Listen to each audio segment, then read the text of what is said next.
friends, here we are on a flow control wall assembly. So flow control wall, name itself indicating we have to control the flow of the wall.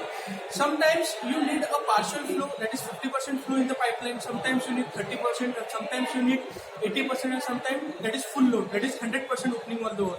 So this flow control walls manages the opening of the flow control wall. So here we are standing on a hand wheel operated flow control wall. So this is also called as a manually controlled flow wall.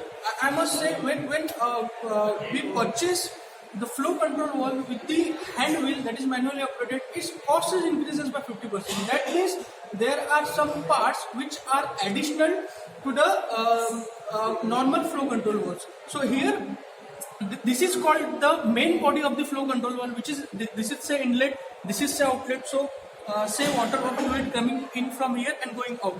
So some arrangements are made over here.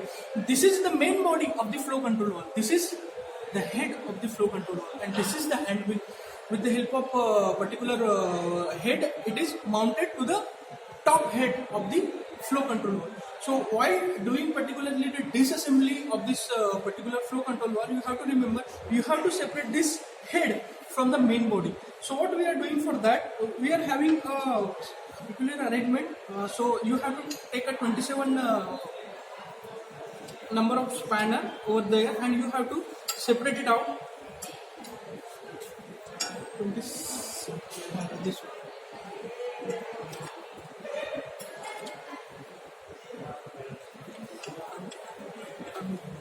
So similar you have to do for the all walls.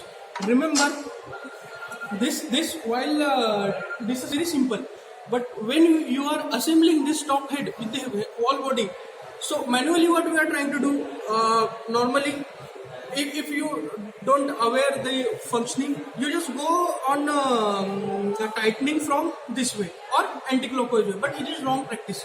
Whenever you are tightening the head of the wall body to the main body, always remember you have to go, if you are tightening this, then it's 180 degree opposite you have to tighten. Similarly, if you are taking this, then 180% this one you have to, this is a normal practice that you have to perform. Because if suppose this is a diaphragm and on which there is another diaphragm, if you are tightening it circularly, what will happen on some part of the diaphragm there will be more force, so and on some part there will be leakage, which we can't allow.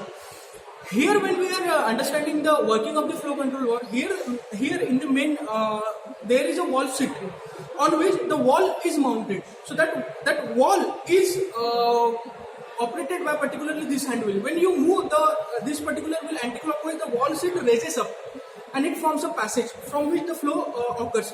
And when you move it clockwise, hand wheel, the wall rests on a wall seat and it closes the flow. Here it is noted that whenever you are doing the calibration or the functioning or the working with this, even at the full load, even at the full closure of the wall, there is some leakages, and that is called as allowable leakages occurs. But it is not a good practice. So whenever you are working with the fluid, the calibration part should be done over there, and calibration should be repetitively done in 90 days. So while doing the disassembly, as we have said, we have to separate this wall head from the particularly wall assembly. Just separate it out, take out all the parts. So we have actually loosened this one, so it is now going very easy. But you have to do it with the help of 2 spanners.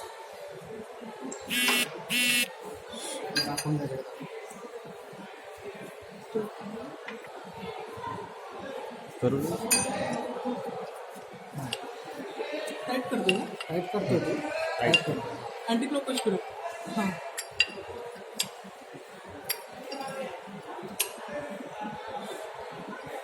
चलो.